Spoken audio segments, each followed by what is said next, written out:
Salam alaikum wa rahmatullah. Aujourd'hui, nous allons apprendre comment réaliser un profil en long à partir de données de relevé topographique. Le profil en long est un outil fondamental dans les travaux publics, particulièrement pour la construction de routes et d'autres infrastructures. Il permet de représenter les variations d'altitude tout au long de l'axe d'une route et de planifier les ajustements nécessaires pour atteindre le niveau projeté. Avant de commencer, comprenons bien les éléments qui composent notre profil en long. Celui-ci se construit à partir des altitudes naturelles ou TN, relevées sur le terrain, et des altitudes projetées ou côtes de la future chaussée, fournies par le bureau d'études. En plus de ces altitudes, nous devons considérer les distances partielles entre chaque point mesuré, les distances cumulées et les pentes projetées entre chaque profil.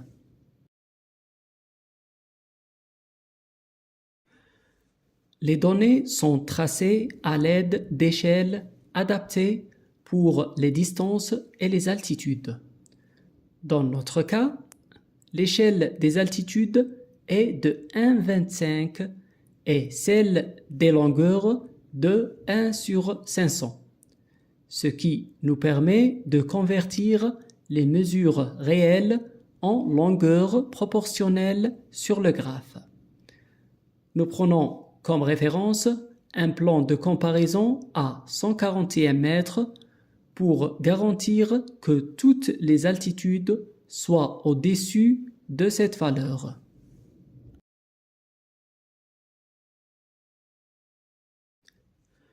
Le profil en long est également un outil précieux pour calculer les volumes de déblais et de remblais, essentiels à la gestion des mouvements de terre dans un projet.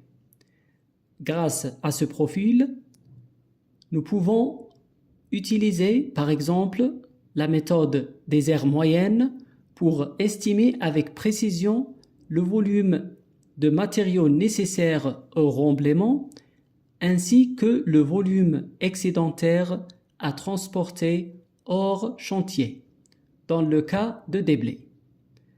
Cette méthode prend en compte les phénomènes de foisonnement ou bien l'augmentation du volume de terre lors de déblaiement et de tassement, c'est-à-dire la réduction du volume lorsque le matériau est compacté en remblai. Le profil en long permet ainsi une planification détaillée assurant l'équilibre des volumes sur le chantier et optimisant les coûts de transport et de mise en œuvre. Pour construire notre profil en long, il est essentiel d'avoir une feuille de nivellement complète. Elle doit inclure le numéro des points ou les identifiants de chaque point relevé le long de l'axe, les altitudes TN et projet, soit l'altitude relevée du terrain naturel et celle de la future route, les distances partielles ou la distance entre chaque point successif, les distances cumulées qui s'accumulent à partir du point de départ, la déclivité ou pente projet, calculée entre les points consécutifs pour s'assurer qu'elle respecte les normes de sécurité.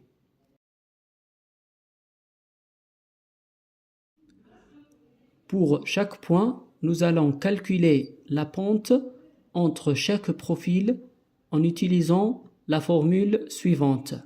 La pente, donc, est le rapport entre la différence d'altitude du projet et la distance cumulée fois 100. Prenons l'exemple de la pente entre le profil 1 et le profil 7. avec une différence de 144,406 moins 143,250 mètres, soit 1,155 mètres, sur une distance de 68 mètres, ce qui donne une pente de 1,7%.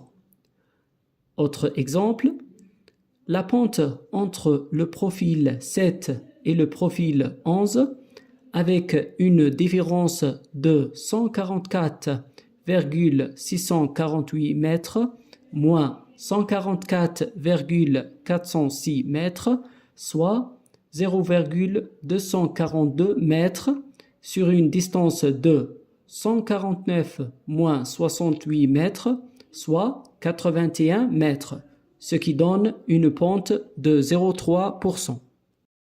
Merci pour votre attention.